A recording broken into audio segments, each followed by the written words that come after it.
My coworker was skimming money, and when I found out, he tried to make me disappear.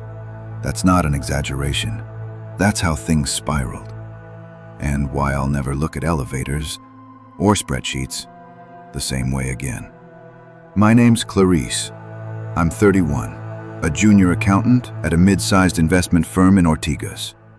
I wouldn't call myself fragile, but I've always been reserved, quiet.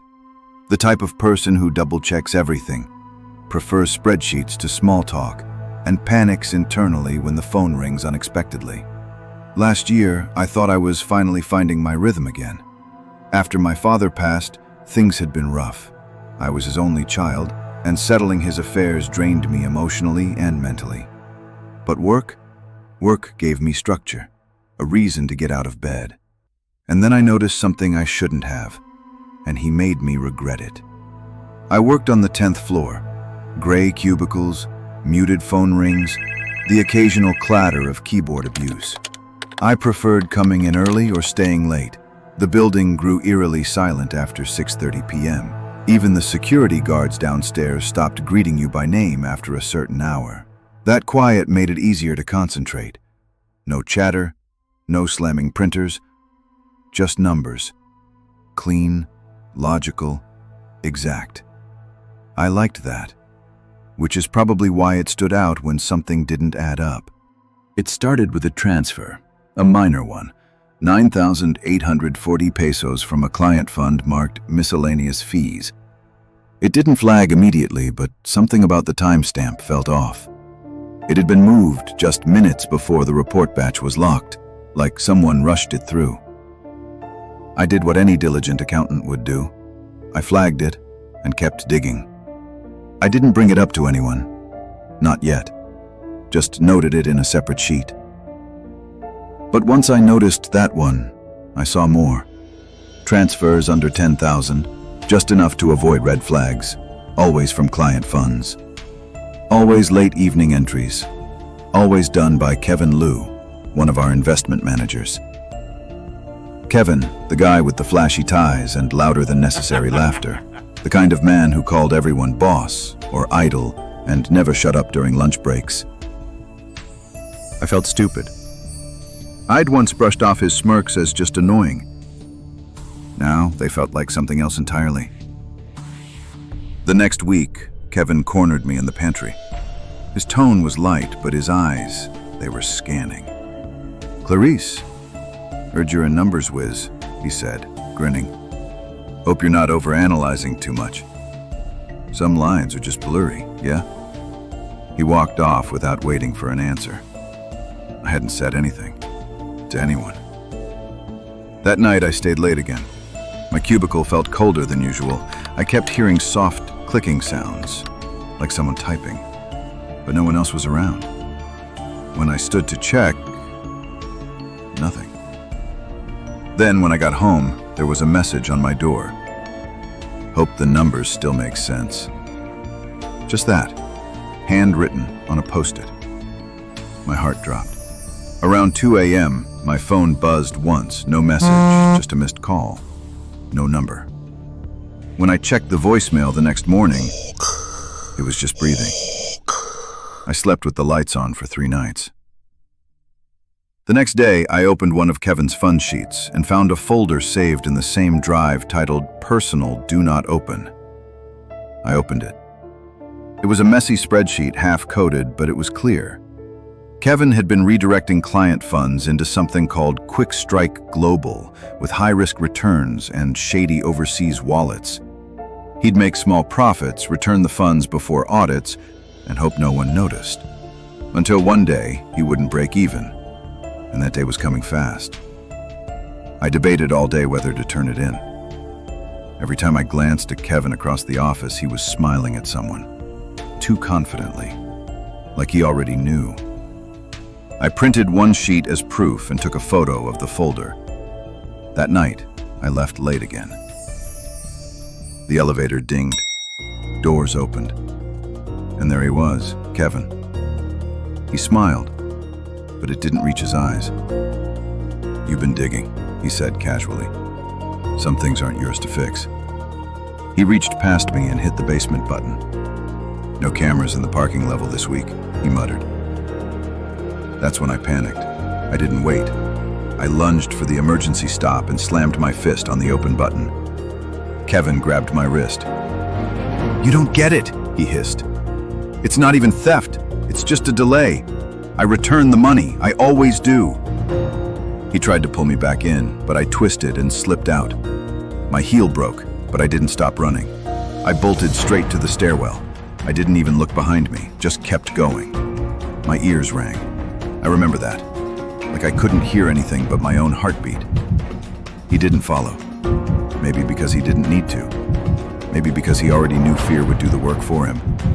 He didn't want to kill me. He wanted me to stay quiet. I didn't go home that night. I checked into a hotel under a different name and emailed everything I had to HR from a burner account. They launched an internal review. Kevin was quietly let go. They said nothing publicly, just like these firms always do. Image first, truth later. 2 weeks later, I got an unmarked envelope in my mailbox. Inside was a single spreadsheet row, printed and highlighted. It showed a transfer of 9,990 pesos from my personal payroll account. I checked online. The money was gone, just like that. The bank never traced it. HR said it was probably a mistake, but I know better. He wanted me to know he's still out there and still watching. I left the company, started over somewhere small, quieter, but I still check every transaction. I still double lock my door. And sometimes, in the quiet of a late evening, I notice a few pesos missing, just enough to remind me, and I swear I can still hear him laughing. But I don't know if it's in the hallway or just in my head.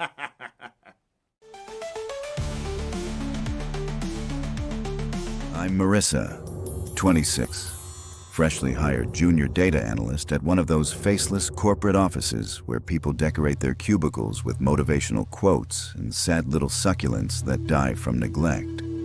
I moved to the city 3 months ago for this job. New start.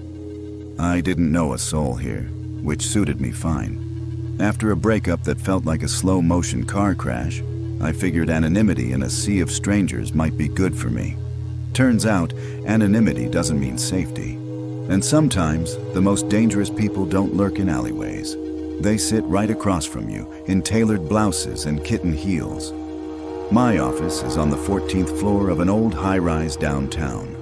Dim lighting, endless rows of beige cubicles, and a break room microwave that sounds like it might explode at any second. It's not the worst job. Pays decent, benefits okay. But there's one reason most of us hate walking through those glass doors in the morning. Connie, middle management tyrant. The type of woman Yelp reviewers might call a Karen. Mid-40s, harsh blonde bob, permanently pursed lips. She weaponized authority like a kid with a magnifying glass over ants. She loved humiliating people in meetings. If your report wasn't double-checked, triple-checked, and laminated, she'd tear into you in front of everyone. I'd seen interns cry, grown men stare at the floor.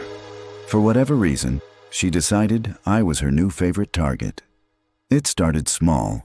Snide remarks about my clothes, correcting me in emails she CC'd to half the office. Then came the extra assignments dumped on my desk at 4:55 p.m. One time I caught her rifling through my desk drawer. When I asked what she was doing, she smiled and said, "Just making sure you're not stealing company property, sweetheart." I reported it to HR, big mistake. The next day, my monitor was filled with sticky notes. Every one of them said, "liar." I stopped sleeping properly. My apartment felt too quiet. The shadows stretched too long. Every late evening walk home, every elevator ride alone felt like it hummed with something unsaid. The following days were worse.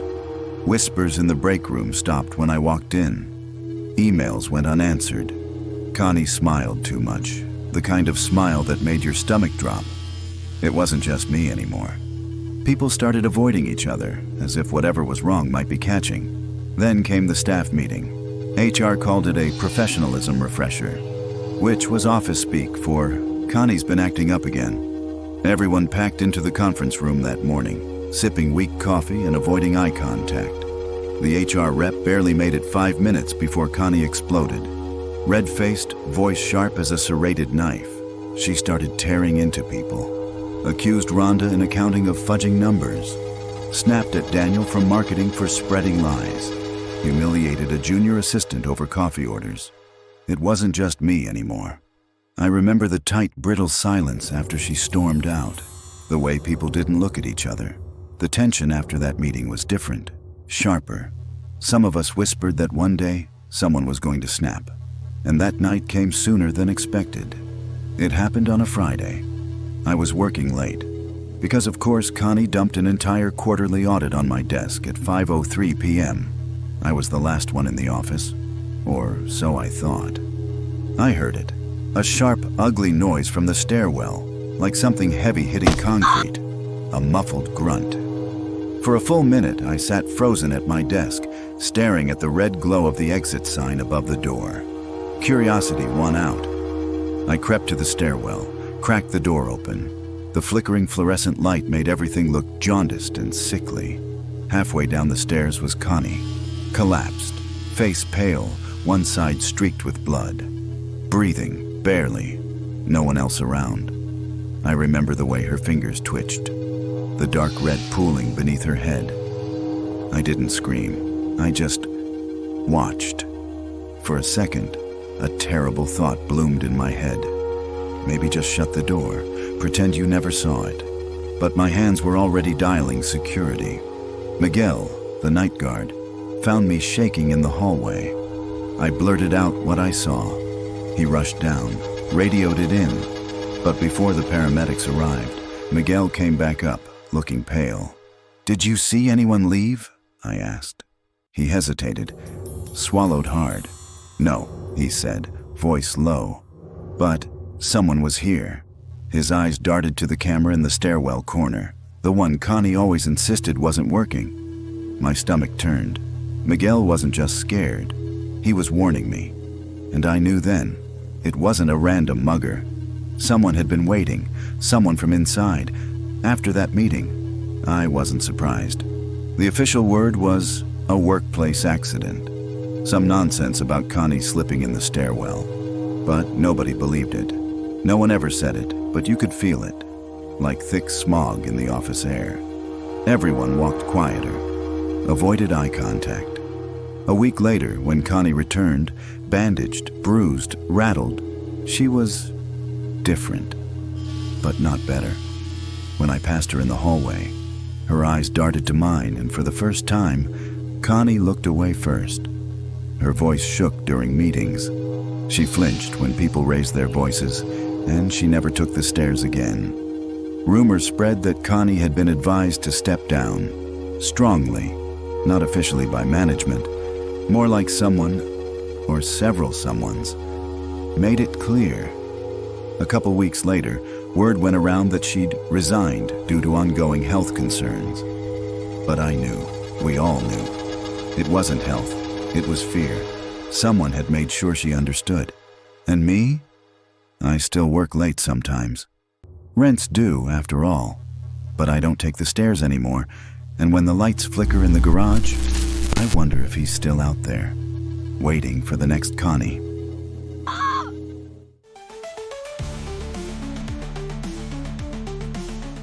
People think security work is boring. Midnights, empty buildings, silence so thick it settles on your shoulders like dust. But when no one's around, that's when the worst things crawl out of the quiet. My name's Eric, 48, widowed.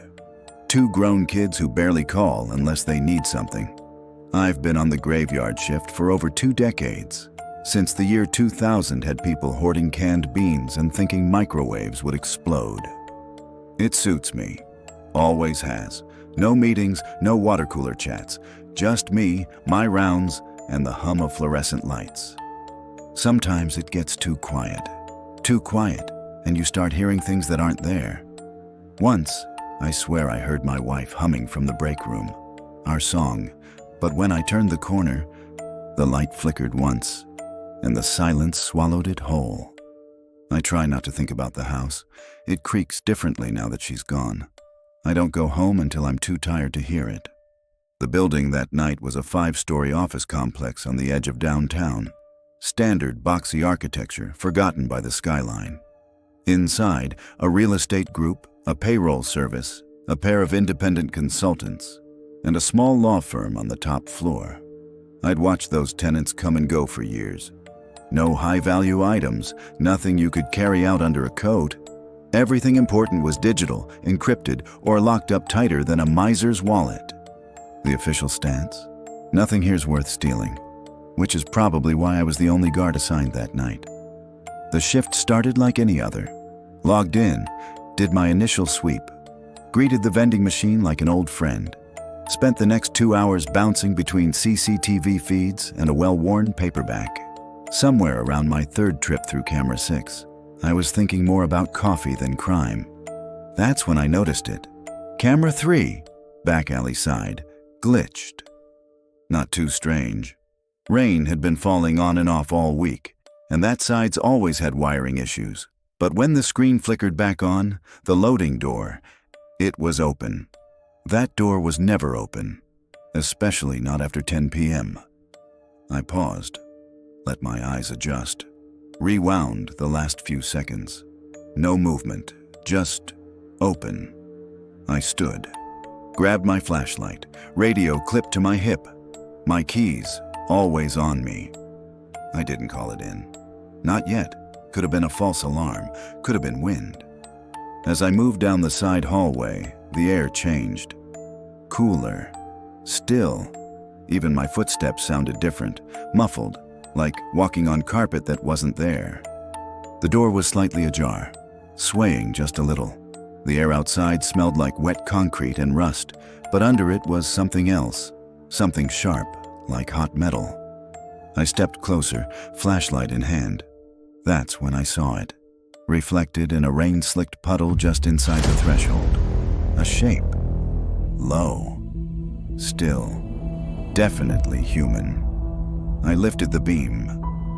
Nothing. Just the door creaking softly. I exhaled. Nervous tension. Trick of the light. I took one more step, and the world went black. When I came to, I was on the floor of the janitor's closet. My wrists ached, tightly bound with duct tape.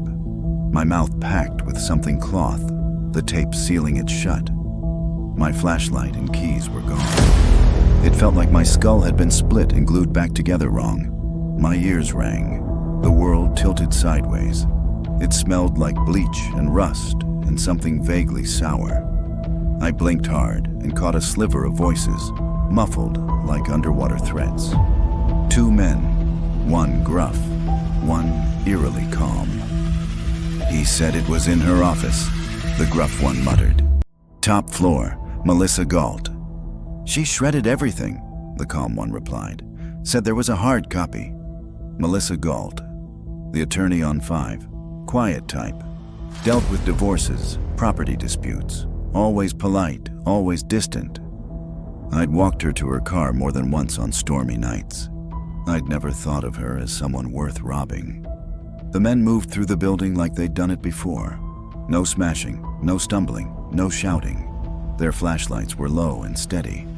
And they'd taken me out without hesitation, which meant one thing: they were prepared to kill. I kept still, counting the seconds between footsteps, the pauses in their voices. Eventually, they faded up the stairwell. I twisted my wrists, working the tape against the mop sink's rusted pipe. Took a strip of skin with it, but I got free. No flashlight, no phone. My radio was still clipped to my belt, but the line was dead. They were jamming the signal, which meant this wasn't random. I had one shot. Outthink them. I crept up the service stairs. My knees ached. I'm not young anymore. The concrete steps felt colder with every floor. 4th floor, empty. I crouched behind a supply shelf and listened. Their voices drifted down from 5. Did you check the cabinet? She kept backup files. They're here. I know they're here. Then a pause, and something that made my blood run colder than the rain outside. If the guard wakes up, put him back down. Quiet. I should have run then, but I knew Galt. She'd used the third-floor conference room to store files when her office was in use. I'd seen her carry folders down there after hours. It was a long shot, but it was something. Third floor. I moved fast but silent, my back against the walls. Every light seemed louder somehow, like it was buzzing with dread. I reached the conference room. The cabinet was still locked, but I kept a thin piece of metal behind my belt. Habit. Old school trick from when elevators broke down more often. It clicked. Inside was a thick envelope, labeled in black marker. Ashcroft, non-filed. I didn't know who Ashcroft was, but the envelope felt heavy with consequence. I was about to slip it into the ceiling tile when I froze. Footsteps on the stairwell. One of them was coming down, directly toward me. I acted fast, ripped open the envelope. Legal documents, photos, a typed list of names, real estate maps with red circles. One face kept recurring. Councilman Elijah Ashcroft, a name I'd seen on campaign signs for years. The documents painted a clear picture: fraud, coercion, blackmail, and violence hidden under property deals and charitable donations. This wasn't just shady business. This was the kind of file someone would burn a building down to bury. I flipped to a page and stopped cold. One of the photos showed someone I knew, smiling, shaking Ashcroft's hand. Same guy who handed out awards at the precinct's Safe Streets event last spring. My stomach flipped. This wasn't just paper. This was a reason to kill. I stuffed the photos into my shirt, hid behind the file cabinet, left the rest of the envelope in the trash bin under the table. Seconds later, the door creaked open. A man entered, tall, lean, steady hand holding a pistol. His flashlight cut through the room like a scalpel.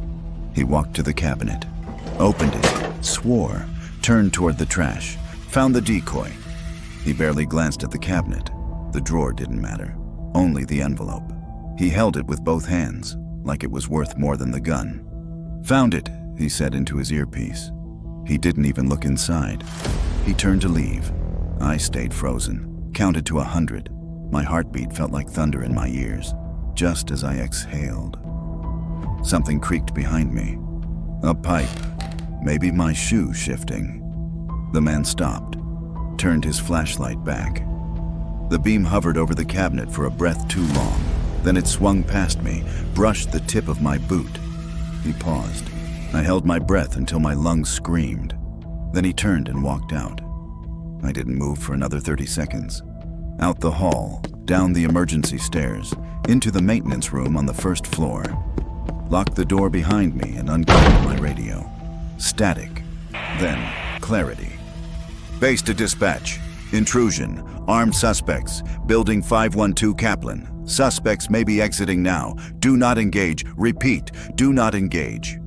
I only had minutes, so I did something I'd only ever done in drills. I pulled the fire alarm. The whole building howled.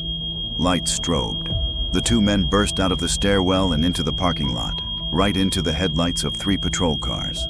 They went down fast, but not before one shouted something that stuck with me.